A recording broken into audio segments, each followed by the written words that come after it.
Assalamualaikum warahmatullahi wabarakatuh. Perkenalkan, nama saya Diani Olisartoyo dengan NPM 2210261. Di sini saya akan menjelaskan tentang logical fallacies. Apa itu logical fallacies? Logical fallacy adalah bentuk kesalahan dalam penalaran yang tampaknya logis, tetapi sebenarnya cacat secara logis. Falasi dapat membuat argumen menjadi lemah, menyesatkan, atau tidak valid. Falasi bisa terjadi dalam bentuk deduktif, atau kesimpulan tidak valid, maupun induktif, kesimpulan lemah atau tidak cukup kuat. Berikut jenis-jenis dan contohnya. Yang pertama, ad hominem, yaitu menyerang pribadi lawan, bukan argumen. Contohnya, argumen jaksa tidak valid karena dia pernah dihukum disiplin.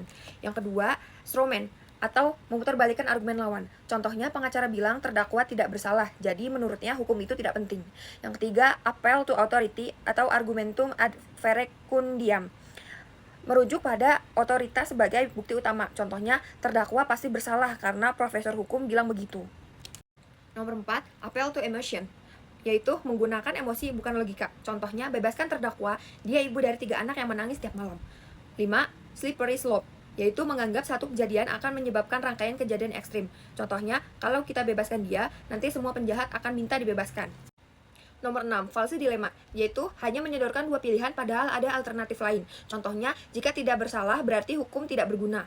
Nomor 7, circular reasoning, yaitu mengasumsikan apa yang hendak dibuktikan. Contohnya, terdakwa bersalah karena dia melakukan kejahatan. 8, hasty generalization, yaitu menarik kesimpulan umum dari bukti terbatas. Contohnya, dia orang muda, pasti tidak bertanggung jawab. Logical fallacies yang diperbolehkan dalam penalaran hukum.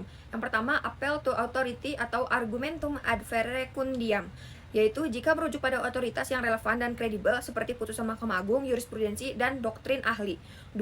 Appel to consequence atau argumentum ad consequentiam, yaitu menilai akibat hukum dari suatu tafsir atau keputusan. Meskipun bukan bentuk pembuktian faktual, dalam hukum konsekuensi sering dipertimbangkan untuk kepastian hukum, keadilan, dan juga kemanfaatan.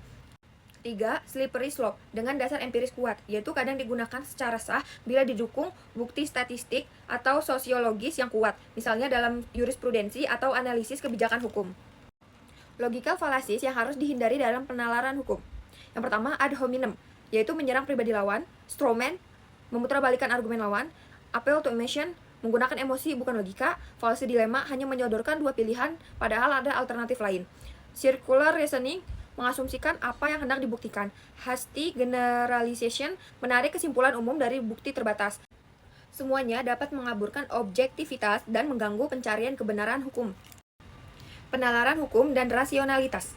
Dalam penalaran hukum, legal reasoning, argumen harus berdasarkan yang pertama, fakta dan bukti, kedua, norma hukum, ketiga, logika yang sah, keempat, nilai keadilan dan kepastian hukum. Falasi boleh dipakai dalam konteks retoris, misalnya dalam pledoi, tetapi tidak boleh menjadi dasar utama putusan hukum. Baik, sekian penjelasan dari saya, kurang lebihnya mohon maaf. Billahi taufik wal hidayah. Wassalamualaikum warahmatullahi wabarakatuh.